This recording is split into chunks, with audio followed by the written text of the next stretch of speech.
La troisième édition de la Vientiane Festival international du film s'est déroulée avec succès du mardi 26 février au samedi 2 mars au Cirque national à Ban Sawang, dans l'arrondissement de Chanthaburi de la capitale de Vientiane. De nombreux films et courts-métrages ont été projetés gratuitement en soirée durant ces 100 jours. Un programme bien rempli qu'un public venu nombreux a su apprécier.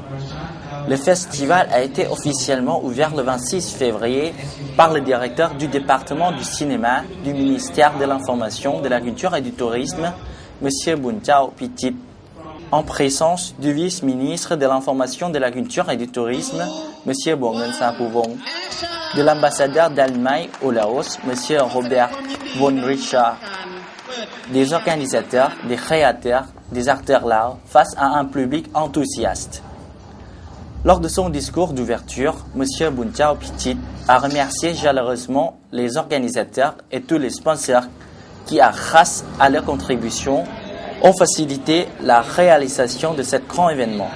Au nom du département de cinéma, je suis fier d'ouvrir la Vientiane 3 et de constater le développement du 7e art dans notre pays organisateur. La production de films documentaires et de courts-métrages de qualité est en pleine expansion. Je constate aussi avec plaisir que peu à peu les films lao sont présentés au festival organisé à l'étranger et pas mal d'entre eux sont primés. C'est l'occasion une fois de plus féliciter les réalisateurs. Le cinéma devient une passion parmi notre jeunesse et là aussi, le département s'en félicite. Face à ce constat, il envisage de créer bientôt une filière cinéma dans le programme d'études supérieures. J'invite les organisations gouvernementales, les organisations internationales et le secteur privé à soutenir ce projet. La soirée qui a suivi le discours d'ouverture était spécialement consacrée au film lao, dont la projection de Chantali, un long métrage de Matido. D'autres soirées à thème sont suivies le mercredi à Rose Assis, des films d'animation dont Les Triplettes de Belleville, une production française le jeudi ou encore du cinéma muet le vendredi, illuminé notamment par l'Oscarisé The Artist, avec Jean Dujardin dans le premier rôle et l'aventurier avec l'inoubliable Charlie Chaplin. Le même jour, en matinée, au département du cinéma, de nombreux courts-métrages ont été projetés, réalisés en grande majorité par des jeunes cinéastes lao, traitant des questions environnementales, du problème de boom non-exploration dans la nature, dans la vie quotidienne au Laos, des préoccupations de la jeunesse, comme par exemple toute une réflexion sur les maladies sexuellement transmissibles. Aujourd'hui, le Laos comptabilise un certain nombre de sociétés productrices de films, de courts-métrages, de documentaires, d'émissions télévisées et de sports publicitaires de bonne qualité comme Lao Art Media, Lao New Wave Cinema Production et bien d'autres.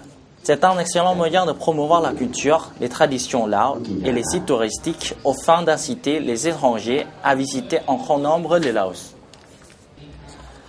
Depuis la première édition en 2009, la Vientiane, où le Festival international du film déroule son tapis rouge foulé sinon par de nombreux cinéastes à succès, de moins par leurs films qui se mêlent à ceux de réalisateurs lao, anglais, japonais, allemands, français et indonésiens ou encore indiens.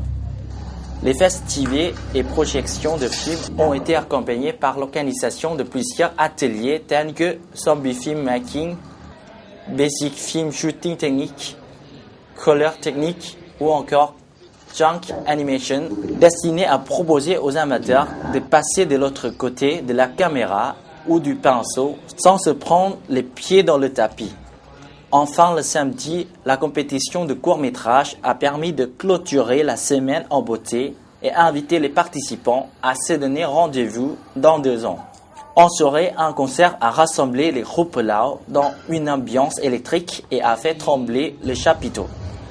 Le 3e festival du film international Vientiane 2013 a été soutenu financièrement par de nombreux sponsors, dont les ambassades d'Allemagne, de France, à travers l'Institut français des États-Unis, du Japon, la Direction du développement de la coopération DDC, SUS, la Banque Franco-Lao et de nombreuses sociétés privées.